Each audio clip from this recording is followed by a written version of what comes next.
sahbihi ajma'in. Syukur kita panjatkan kepada Allah SWT. Alhamdulillah hari ini, malam ini kita masih diberikan kesehatan, nikmat iman dan Islam. Tidak lupa salam sholawat kepada Nabi kita dan Muhammad SAW bagi para keluarganya, sahabatnya, dan penerus risalah hingga akhir zaman. Alhamdulillah Bapak Ibu sekalian, jamaah kajian tafsir Al-Kahfi. Sebelum kita mulai, mari kita membaca basmalah. Bismillahirrahmanirrahim. Ini adalah pertemuan ke-10 menjelang akhir-akhir daripada kisah Al-Kahfi. Alhamdulillah ini sekarang tinggal tanggal 5 Safar, hari Rabu, 23 September kita mulai lagi kajian kita yang ke-10, sudah hampir 3 bulan, 2,5 bulan. Saya ingin sedikit aja mengingatkan ulasan yang dijelaskan oleh Ustadz pekan kemarin, yaitu soal Al-Kahfi ayat 22. Ada beberapa benang merah yang Ustadz sampaikan, sekitar 4-5 poin penting. Mungkin saya mengingatkan saja di sini. Auzubillahi minasyaitonirrajim. Bismillahirrahmanirrahim. Sayaquluna salasatu rabi'uhum kalbuhum wa yaquluna khamsatun sadisuhum kalbuhum rajman bil ghaib. Jadi nampaknya mereka berbantah-bantahan tentang jumlah orang, tentang kuantitas, tapi tidak memikirkan yang lebih utama, apa hikmah, apa benar-benar di balik itu. Sudah gitu mereka berdebat, udah berdebat yang nggak penting juga hanya menduga-duga saja, rajman bil ghaib. Dan ini kita nggak boleh sebagai muslim, kita harus punya kekuatan. Kalau saat mengatakan kalau kita beribadah harus jelas dalilnya, hadisnya, dan sebagainya. Walaupun itu benar, kalau hadisnya tidak ada, ya amal kita tidak akan diperhitungkan oleh Allah SWT. Jadi mudah-mudahan kita nggak gagal fokus seperti mereka, kita fokus mengambil hikmah di balik semua peristiwa itu, bahwa Allah itu akan membangkitkan manusia, janji Allah hak, dan insya tiba masanya kita akan menemui waktu itu. Kemudian di selanjutnya, wa yaquluna sab'atu wasaminuhum kalbuhum. Jadi di sini suaranya terdengar ya? Ya, beberapa musafir menjelaskan ya mungkin yang terdekat jumlahnya sekitar 7 karena tidak ada kata rajman bil ghaib. Tapi sebetulnya intinya adalah qur rabbi a'lamu bidatihim ma ya'lamuhum illa qalil. Artinya hanya Allah SWT sajalah yang maha mengetahui segala sesuatu yang ada di dunia ini. Manusia tidak tahu kecuali sedikit. Nah, yang sedikit itu diantaranya, kata Ustadz kemarin adalah Ibnu Abbas. Kemarin sudah saya kirim juga video sejarah tentang Ibnu Abbas. Ibnu Abbas ini adalah misan, kalau orang Jawa itu misan ya, sepupu daripada Rasulullah SAW, dari pihak ayah, dan dari pihak bibinya ada salah satu daripada istri Rasulullah SAW. Jadi keluarga dekat. Beliau berumur 3 tahun ketika Rasulullah hijrah ke Madinah, dan Rasulullah mendoakan, ya Allah agar berikanlah kepakihan dan kemampuan takwil kepada Ibnu Abbas, dan terbukti dalam sejarah beliau bisa menafsirkan apa yang tidak dipahami oleh para senior sahabat Rasul. Jadi yang tahu hanya Allah, ada sebagian manusia tahu tentang itu, dan sebagian kecil itu adalah diantaranya adalah sahabat Rasul, yaitu Ibnu Abbas. Dan juga ditekankan di ayat tersebut, fala tumari fihim illa mira'an zahirah. Jadi kalau Rasulullah mau berdebat juga, ini etika berdebat juga dengan kaum musyrikin, kaum Quraisy, atau kaum siapapun, berdebatlah dengan cara yang baik, ya, cara yang zahir, yang nampak. Kemudian juga yang bagus kalau berdebat itu, berdebatlah dengan bukti-bukti yang kuat, yang meyakinkan, dan memudahkan, tidak mempersulit, tidak debat kusir, dan berdebatlah dengan cara yang lemah lembut kalau memang harus berdebat. Tapi di akhir ayatnya ditekankan, wala fihim minhum ahada. Janganlah minta fatwa kepada orang yang tidak berilmu. Kaum Quraisy itu. Ini perkara dunia saja, kita nggak boleh minta fatwa kepada orang-orang yang nggak berilmu, apalagi kalau perkara akhirat, perkara yang gaib itu. Yang tahu hanya Allah. Mudah-mudahan kita selalu mengaji, kita mencari ilmu dari para ulama, karena ulama adalah pewaris para nabi, dan kita mendapatkan ilmu yang putih, yang bersih, nanti insya Allah bisa menambah iman dan takwa kita kepada Allah Subhanahu Wa Taala. Demikian mungkin yang pekan kemarin. Sekarang Fadil Ustaz Hasan untuk melanjutkan kajian ayat ke-23 dan ayat ke-4. Kepada Ustaz Hasan, layar dan waktu kami serahkan. Terima kasih.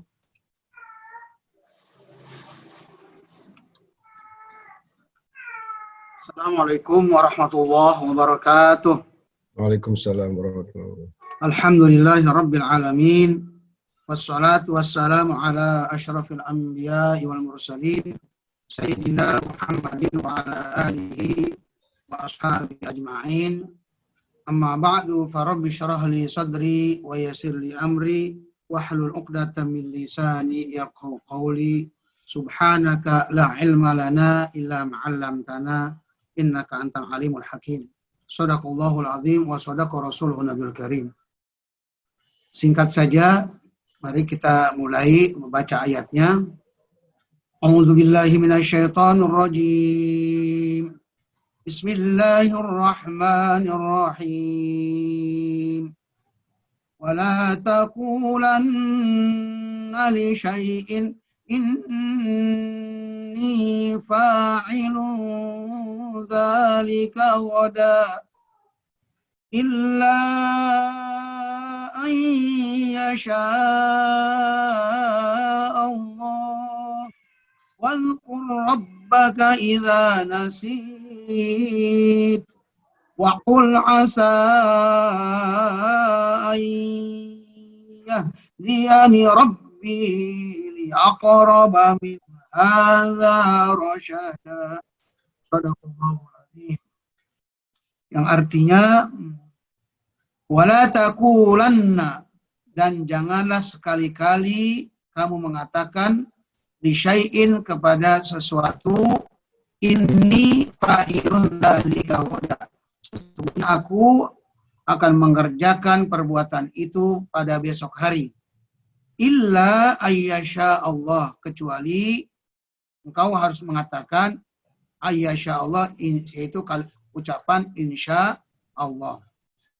Wazkur rabbaka idza nasita, dan ingatlah akan Tuhan kamu apabila kamu lupa.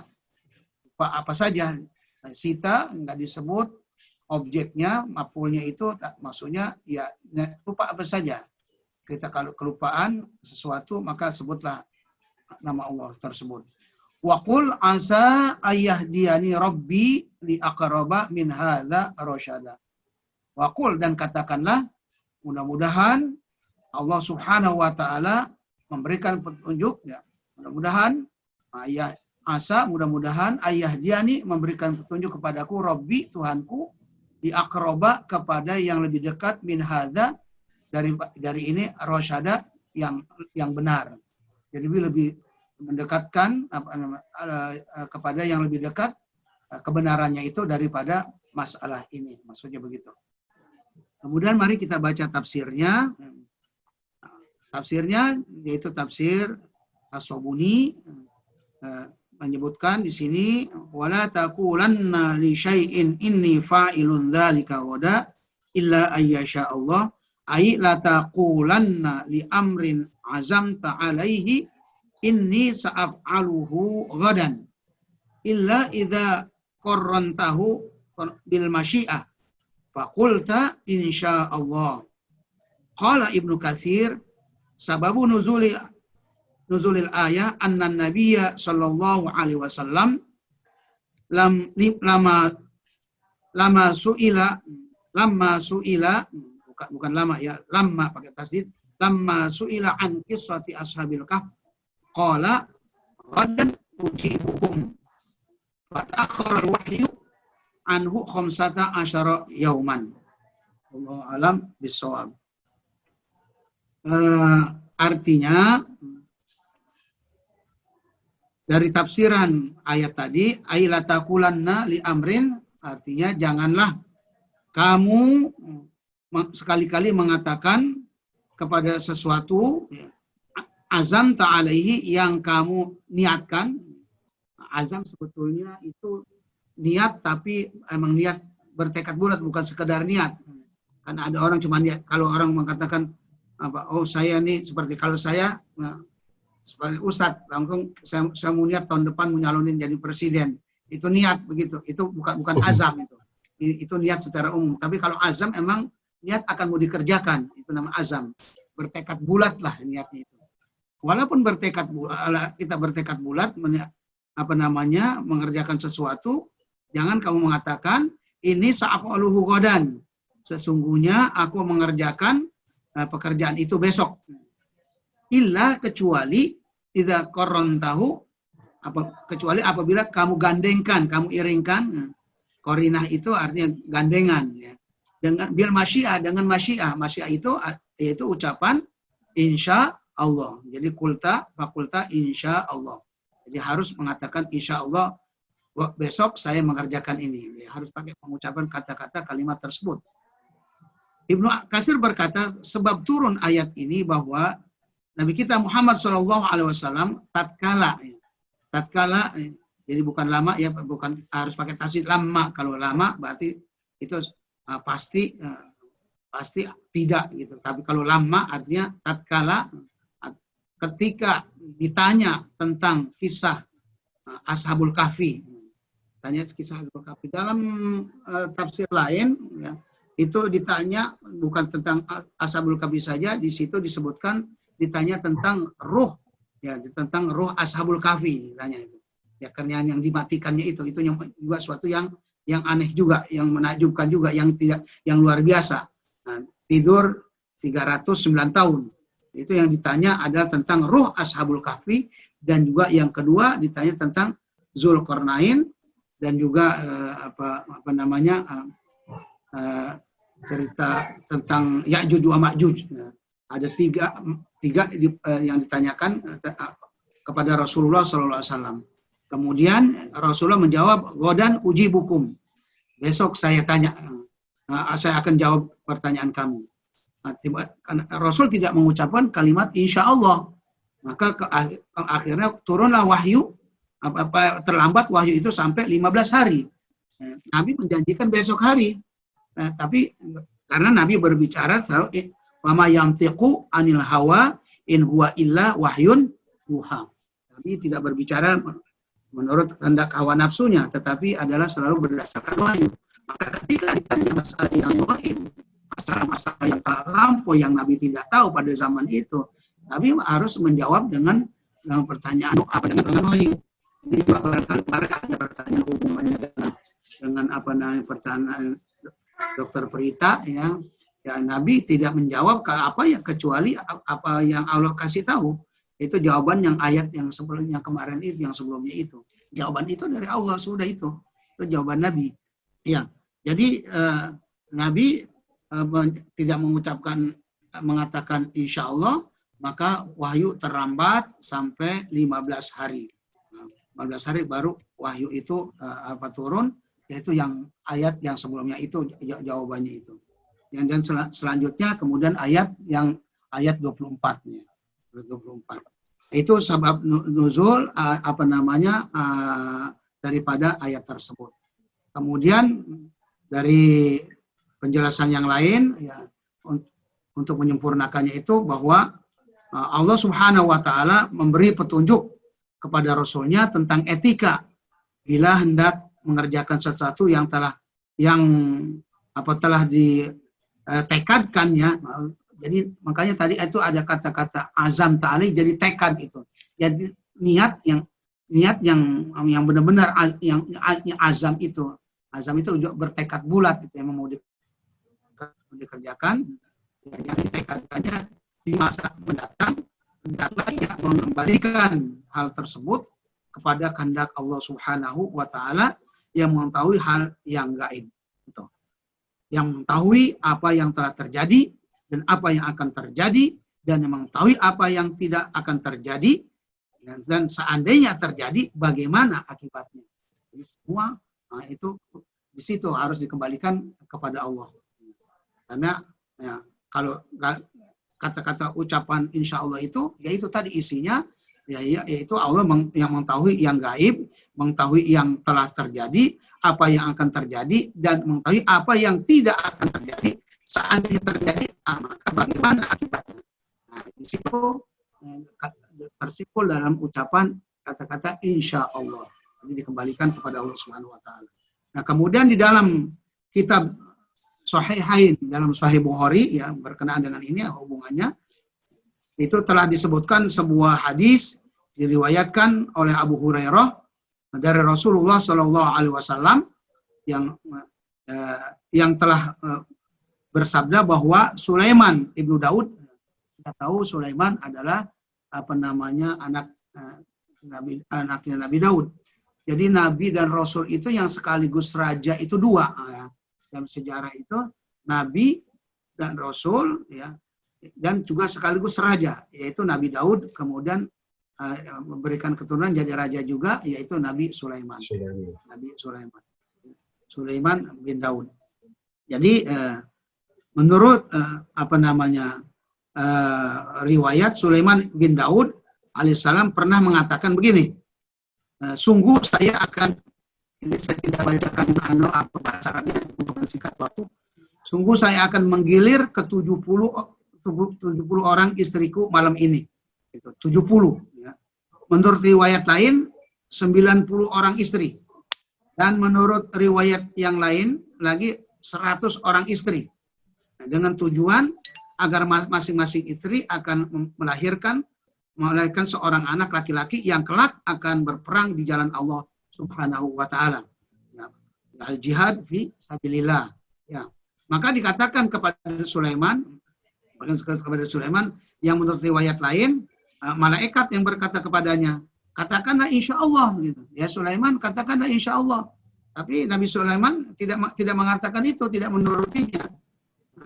Sulaiman langsung menggilir istrinya sesuai dengan sumpahnya itu, menggilir istrinya yang berapa tadi, dari yang 70, 90 sampai 100. Ini juga selalu saya katakan, ada yang juga kita lagi bahas berapa yang sebenarnya, itu bukan itu hidayahnya lagi. Dari sebelumnya ada pertanyaan, saya sudah mengatakan lagi, kalau ada begini apa sih kesimpulannya apa? Ya udah Nabi Sulaiman istrinya banyak, gitu saja.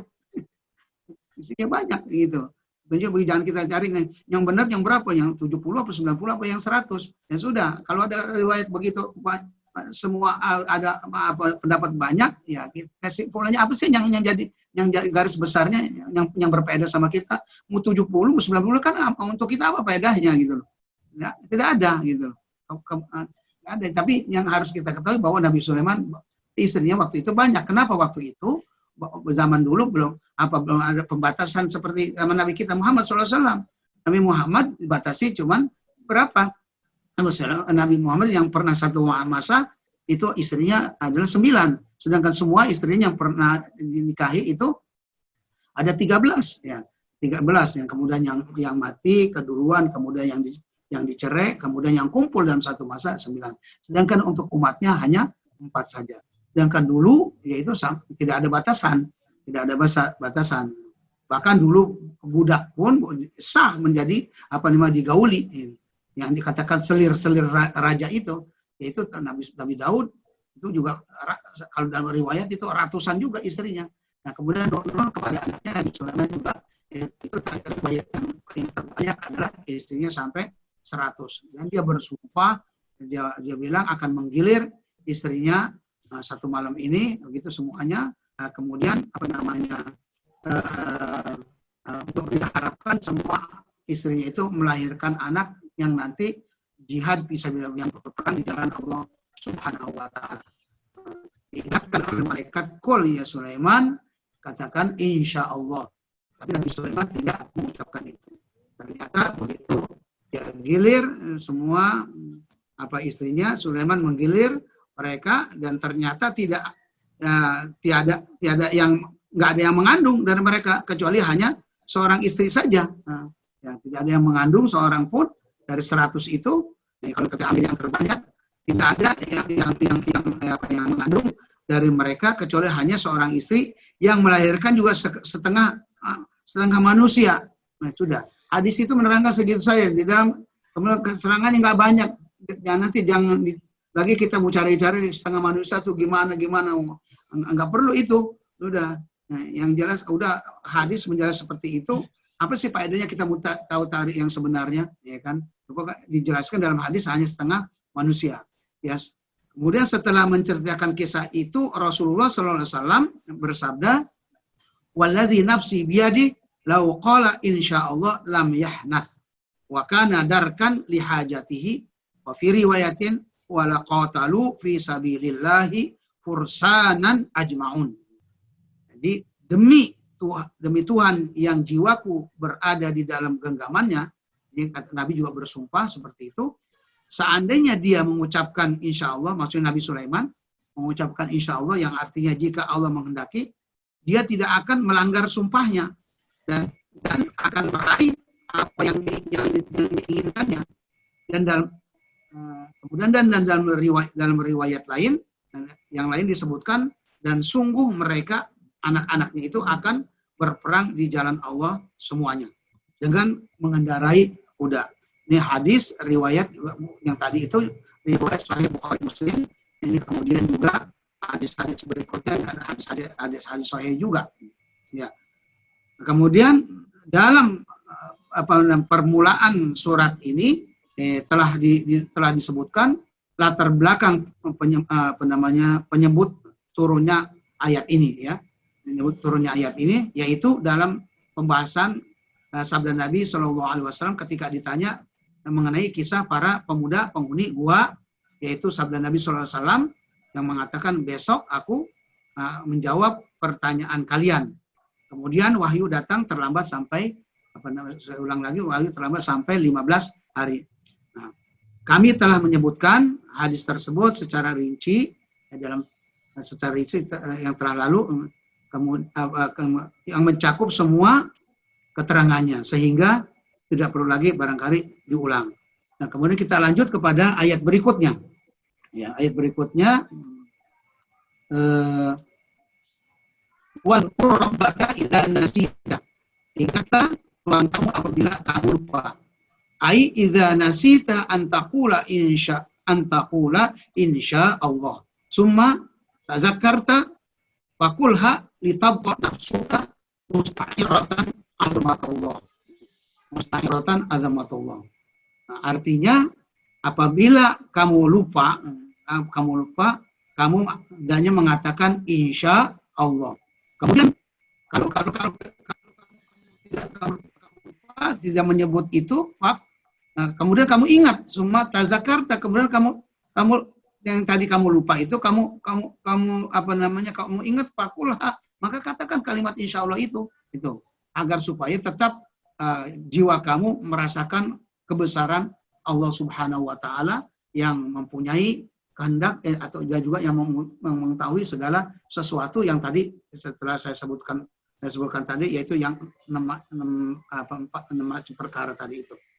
Ya, kemudian juga jadi di sini keterangannya, penjelasannya.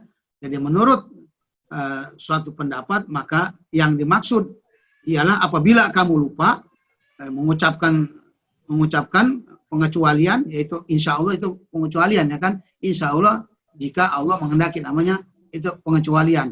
Kalau dalam bahasa Arab namanya itu ila ayasya Allah, itu namanya huruf istisna. Ya pengecualian. Nah, pengecualian. Huruf istisna itu artinya pengecualian. Maka sebutlah pengecualian itu saat kamu ingat kepadanya. Demikian menurut Abu Aliyah dan Al-Hasan Al-Basri. Kemudian selanjutnya dijelaskan, nah, Hashim ya, telah meriwayatkan dari Al-A'mashi, dari Mujahid, dari Ibnu Abbas, sehubungan dengan seorang laki-laki yang bersumpah bahwa ia boleh mengucapkan insya Allah sekalipun dalam jarak 1 tahun lamanya. Jadi kalau orang bersumpah gitu, kemudian dia lupa tidak mengucapkan insya Allah selanjutnya gitu. Mau saya bersumpah ini, tapi dia nggak mengucapkan insya Allah. Mau saya mau umrah tahun depan, ya. tapi dia lupa, dia nggak menyebutkan itu. Kemudian sudah setahun baru ingat. Nah, bagaimana nih? Ya.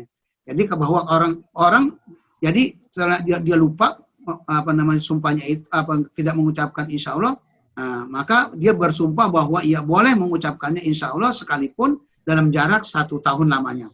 Dan ia mengucapkan firman Allah Ta'ala, yaitu firman Allah Ta'ala, dan ingatlah kepada Tuhanmu jika kamu lupa. Itu peringatannya itu. Surat Al-Kahfi ayat yang 24. Maksudnya itu mengucapkan kata insya Allah itu. Ya. Dikatakan kepada Al-Masyi, apakah engkau mendengarnya dari Mujahid? Al-Masyi menjawab bahwa telah menceritakan kepadanya Lais ibnu Abu Sulaim dan mengatakan bahwa Kisai mempunyai pendapat yang sama dengan ini. Jadi artinya pendapat apa? Pendapat apabila orang lupa mengucapkan kata insya Allah kemudian dia ingat, ya, nah, maka ucapkan itu ketika dia ingat kapan saja. Berarti ini ada perintah atau juga hukumnya berarti sunnah kita mengucapkan itu. Ya, kita mengucapkan sehingga kita tidak melanggar janji kita. Karena kita ucapkan walaupun terlambat, tidak apa-apa. Gitu. Nah, sekali lagi kamu mendengarnya dari Mujahid, Al-Masyi menjawab bahwa telah menceritakan kepadanya Lais ibnu Abu Sulaiman dan mengatakan bahwa Kisai mempunyai pendapat yang sama dengan ini, pendapat sama seperti tadi. Kemudian Imam Tabrani telah meriwayatkan melalui hadis Abu Muawiyah dari Al-A'masyi dengan sanad yang sama. Pada garis besarnya, pendapat Ibnu Abbas mengatakan bahwa seorang masih boleh mengucapkan insya Allah sekalipun lamanya 1 tahun dari sumpahnya itu. Dengan kata lain, apabila ia bersumpah lalu berlalu 1 tahun dan ia baru teringat bahwa ketika dia bersumpah ia belum mengucapkan kalimat insya Allah, maka hendaklah dia menyebutkannya saat dia ingat. Begitu.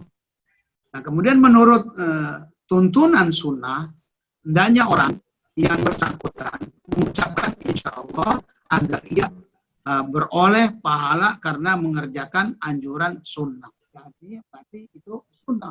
Kita sunnah mengucapkan insya Allah, anjuran sunnah. Sekalipun hal itu dilakukannya sesudah sumpahnya dilanggar. Sumpahnya dilanggar. Nah, demikian menurut pendapat Ibnu Jarir rahimahullah, itu juga sama, itu dikutip dalam tafsir Ibnu Katsir juga seperti itu. Karena Ibnu Jarir lebih dulu daripada Ibnu Katsir. Dan dikatakan bahwa tafsir Ibnu Katsir ringkasan dari tafsir Ibnu Jarir. Dan dia memberikan ulasan dalam nasnya bahwa kalimat insya Allah itu bukan dimaksud untuk menghapus sanksi kifarat sumpah yang dilanggarnya. Karena kalau dia sudah melanggar karena sudah lewat waktunya, dia tidak mengucapkan itu ternyata tidak terjadi, berarti dia melanggar sudah. Sebab dia tidak mengucapkan, cuman mengucapkan itu tetap kita ingat kepada Allah. Kemudian juga tadi dikatakan kalau menurut tafsir An-Nasafi ini, kebesaran Allah tetap ada di dada kita, yaitu yang mengetahui dalam yang tadi itu yang saya sebutkan, yaitu mengetahui yang telah lalu, yang sedang terjadi, yang akan terjadi, dan kalau terjadi apa jadinya. Nah, itu. Jadi kebesaran Allah tetap ada di hati kita. Ya. Kemudian menurut sunnah, hendaknya orang yang bersangkutan mengucapkan insya Allah agar ia beroleh pahala mengerjakan anjuran sunnah tersebut sesudah sumpahnya dilanggar. Ya, sekali lagi saya ulang, ya demikianlah menurut pendapat Ibnu Jarir rahimahullah. Dan dia memberikan ulasan dalam nasnya bahwa kalimat insya Allah itu bukan sekali lagi untuk dimaksud untuk menghapus sanksi kifarat sumpahnya yang dilanggarnya. Apa yang dikatakan oleh Ibnu Jarir ini merupakan takwil yang benar terhadap pendapat Ibnu Abbas. Jadi yaitu takwilnya Ibnu Abbas gitu. Nah, jadi pendapat ini sesuai dengan apa yang ditakwilkan oleh Ibnu Abbas. Ya. Kemudian Ikrimah telah mengatakan sehubungan dengan makna firman-Nya, dan ingatlah kepada Tuhanmu jika kamu lupa, ayat 24, bahwa makna yang dimaksud dengan apa namanya izanasita, ya, izanasita itu apabila kamu lupa, ialah bila kamu marah. Nah, adalah menafsirkan bila kamu marah, ya. Bila kamu marah, ya. Ucapkan kalimat itu, insya Allah.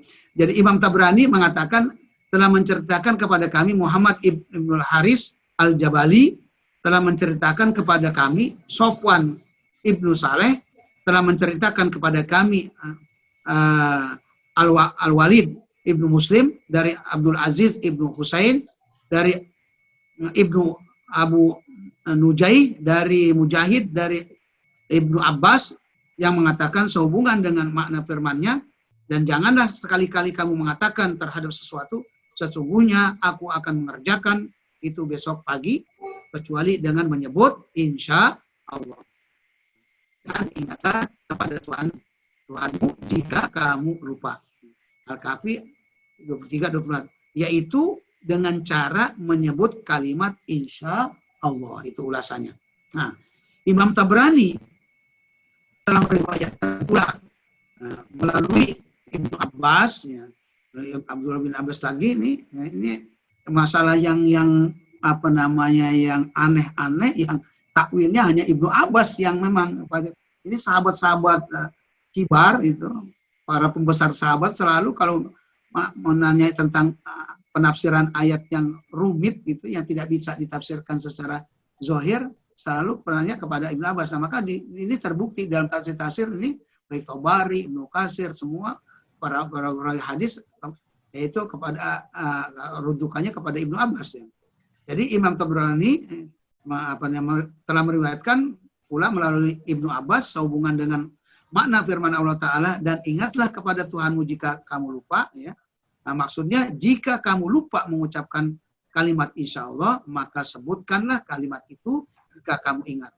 Kemudian Ibnu Abbas radhiyallahu anhu mengatakan bahwa hal ini hanya khusus bagi Rasulullah Shallallahu Alaihi Wasallam.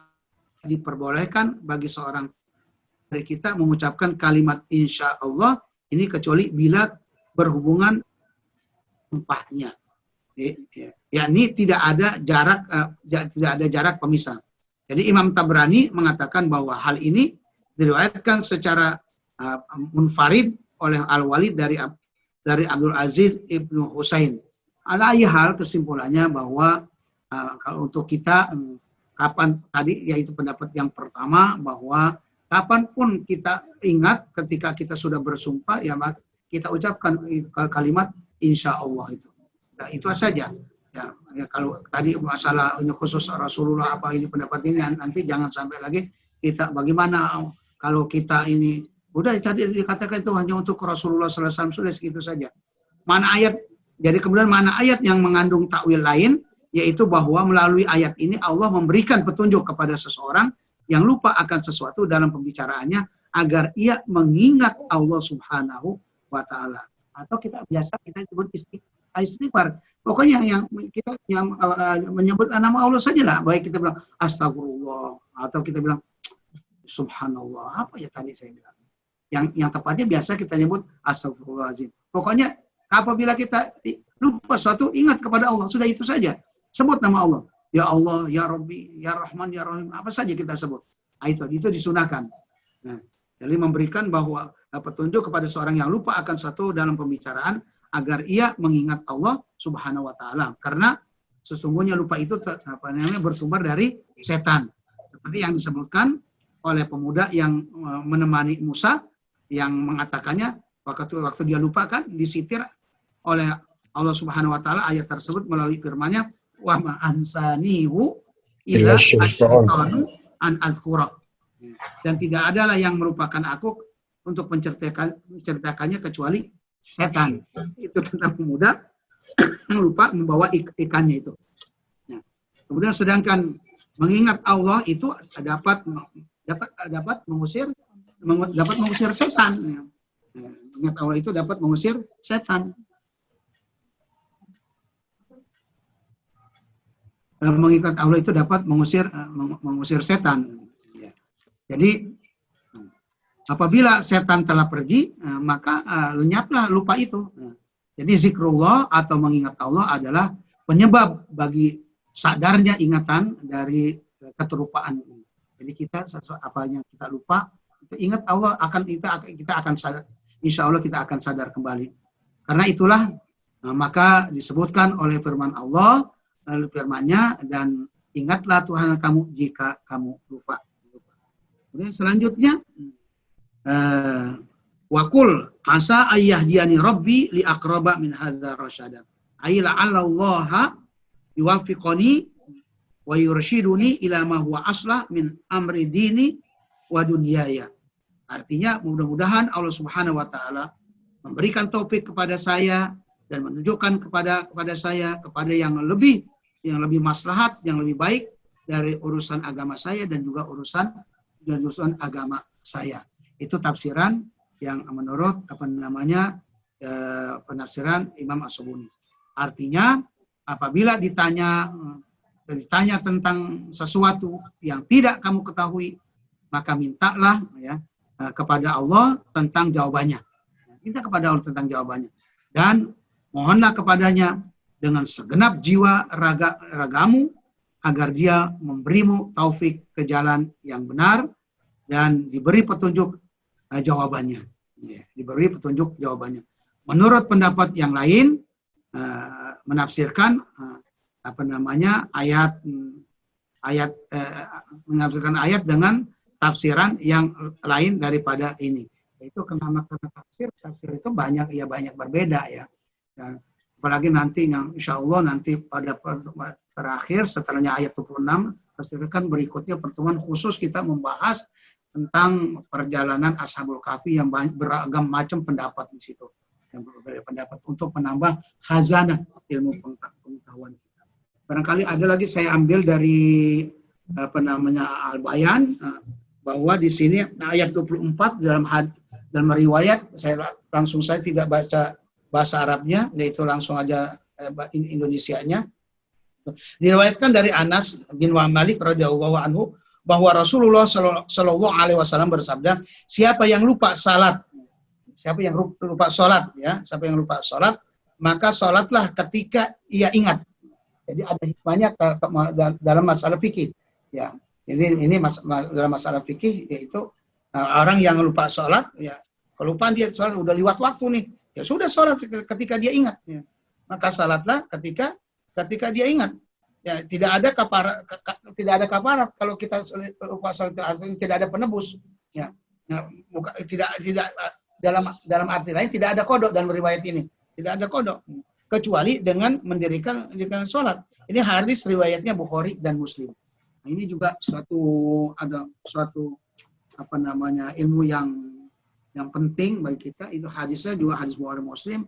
Jadi kalau orang suka kalau meninggalkan sholat dia kelupaan begitu, ya sudah waktu zuhur dia ketiduran, ya dia ketiduran atau dia sibuk dengan pekerjaan begitu sampai lupa, atau maaf dokter sedang mengoperasi bidan, sedang orang yang melahirkan sibuk lupa dengan sholat itu, maka seketika itu ya begitu sampai udah waktunya datang waktu sholat yang berikutnya dia lupa sholat yang tadi dia belum sholat, maka ya sudah disolatin itu dulu. Nah, sholat buru-buru sholat itu ya dikerjakan sholat zuhurnya yang baru sholat asarnya gitu, yang karena di waktu itu ya udah kerjakan sholat yang duluan itu tadi. Itu barangkali ini saja dokter yang dapat saya sampaikan. Baik, terima kasih. Alhamdulillah luar biasa menambah motivasi buat kita agar kita selalu ingat kepada Allah SWT, dan kalau kita lupa itu suka diganggu oleh syaitan. Insya Allah kita istighfar kepada Allah, dan insya Allah kita kalau lupa sholat ingat ya langsung sholat. Oke, sambil menunggu yang lain, Ustadz, kalau lupa sholat nggak sengaja saja, Iya. Bukannya sengaja berarti Ustadz ya? Iya. Kalau nah sekarang bagaimana kalau sengaja? Apa sholat juga apa kagak? Lebih wajib lagi, cuma dosa gitu itu. Kalau itu dosa, ya tetap sama ya. Oh itu lebih, ya itu lebih wajib lagi, harus dikerja sengaja. Ya. Kalau sengaja kemudian ditinggalkan sholat, yang itu bilang orang bilang ya, itu kodok itu kan, makanya ada pendapat ini kan seperti tadi itu orang meninggalkan sholat itu yang kodok itu karena sengaja apa karena kelupaan gitu. Sengaja apa kelupaan. Baik sengaja atau kelupaan, sholat itu wajib dibayar gitu aja. Cuman kalau kodok itu biasanya orang meninggalkan sholat zuhur kemarin maka gantinya besok zuhur ketemunya zuhur lagi gitu loh. Ketemunya zuhur lagi. Itu dikerjakannya setelah sholat zuhur yang hadir itu. Celahnya. Ada yang mengatakan yang duluan, ada yang tapi kalau yang duluan kan sudah lewat dia waktunya. Ya berarti dia numpang ya di waktu zuhur berikutnya, besok harinya dia sholat zuhur yang hadir dulu dia sholatin itu baru kodok gitu loh. Nah, tapi ya, itu tetap dosa dia harus minta ampun itu. Kalau yang tadi itu insya Allah itu tidak dosa karena dia lupa. Dia lupa, kemudian begitu dia ingat langsung saja. Nah itu di waktu asar, masuk waktu asar baru ingat bulan zuhur, maka sholat zuhur dulu, enggak apa, sholat zuhur dulu yang dikerjakan, karena itu dia lupa, di waktu ingat itu langsung tadi bilang seperti itu, berdasarkan hadis itu. Adapun yang orang yang sengaja itu biasa itu dalam keterangan lain bahwa umumnya para ulama mengatakan kodoknya itu di waktu sholat yang ditinggalkan itu waktu ditinggalkan zuhur. Maka dia udah kelupaan sampai asar baru ingat, tapi bukannya ingat, sengaja dia emang itu ditinggalkan, maka kodonya besok dia waktu zuhur lagi gitu loh. Nah, tapi waktunya sholat zuhur yang waktu hadir itu yang dikerjakan dulu baru kodok gitu. Intinya kita harus selalu ingat kepada Allah, Ustaz ya. Ya. Nah, ini kalau ada kita lupa selalu ya kita ingat Allah, itu karena lupa itu tadi kan wa ansanihu ila syaiton an azkurah. Tidak ada yang melupakan saya kecuali ada setan untuk mengingat Tuhan. Maka ketika kita lupa kita ingat kepada Allah, maka itu akan kembali ingatan kita itu. Dan setan pun akan kabur. Jadi kita nggak boleh sombong. Nanti kita akan mengerjakan sesuatu besok itu. Nah iya itu juga salah. Kan tadi itu dikatakan adab untuk kepada Allah Subhanahu Wa Taala saat begitu kepada yang maksudnya bukan kepada Allah adab untuk mengerjakan sesuatu yang gaib yang kita belum tahu besok kapan kita bisa apa kagak kan itu etika kita untuk mengerjakan sesuatu yang belum kita waktunya yang akan datang, maka harus kita mengucapkan insya Allah. Jadi ya betul juga itu ada sedikit ada satu ketakaburan, apalagi mengatakan pasti saya kerjain besok. Pasti saya akan melakukan ini lusa. Pasti saya akan berbuat ini. Apalagi sampai mengatakan seperti itu. Itu suatu kesombongan. Tadi ada riwayat kan Nabi Sulaiman, ya kan? Nabi Sulaiman dia bersumpah dia mau gilir istrinya yang riwayat dari 70, 90 sampai 100, dia mau gilir istrinya satu malam itu agar supaya melahirkan setiap istrinya itu anaknya yang nanti berjuang di jalan Allah Subhanahu Wa Taala. Nah, malaikat ingetin, kul Sulaiman ucapin insya Allah, tapi dia tidak mau ucapkan. Ya, kemudian dia gilir istrinya tuh 100 tuh, nggak ada yang hamil. Ternyata tidak ada yang hamil cuma satu. Begitu pun hamil satu pun lahir anaknya setengah manusia katanya. Nah, dan setengah manusia jangan ditanya lagi terkaya apa lagi. udah gitu saja. Itu nggak ada faedahnya bagi kita. Seperti Nabi Muhammad SAW, kendaraannya binatang buruk, mukanya muka manusia, badannya binatang gitu kan, buruk tuh. Nah, tapi bagaimana tuh yang sebenarnya? Ya di sini pokoknya indah, cantik gitu saja udah. Jadi tidak ada binatang yang secantik, yang seindah binatang buruk, cuma gitu saja. Kepala mukanya muka manusia, tubuhnya tubuh binatang. Kami persilakan Ustaz menutup dengan doa untuk kajian kali ini. Terima kasih Ustaz. Al-Fatihah. Bismillahirrahmanirrahim. Iyyaka na'budu wa iyyaka nasta'in shiratal mustaqim shiratal ladzina an'amta 'alaihim ghairil maghdubi 'alaihim waladdallin. Amin. Astaghfirullahaladzim, astaghfirullahaladzim, astaghfirullahaladzim, alhamdulillah ya maulana ya mahmud. Allahumma salli wa sallim ala sayyidina Muhammadin fil awwalin wa akhirin. Wa salli wa sallim wa ridha tabaraka wa ta'ala min kulli sahabati rasul ajma'in. Alhamdulillah rabbil alamin, hamdan yu'afina wa yukafi mazida. Amin. Subhanaka la nuhsi thanan 'alaika anta kama astaita 'ala nafsik.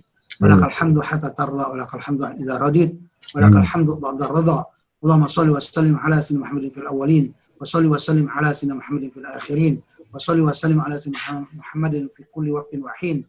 Wa salli wa sallim ala sayyidina Muhammadin hatta tarisal fil mala'il a'la ila yaumiddin. Wa salli wa sallim ala sayyidina Muhammadin hatta tarisal arda wa man 'alaiha wa anta khairul warisin.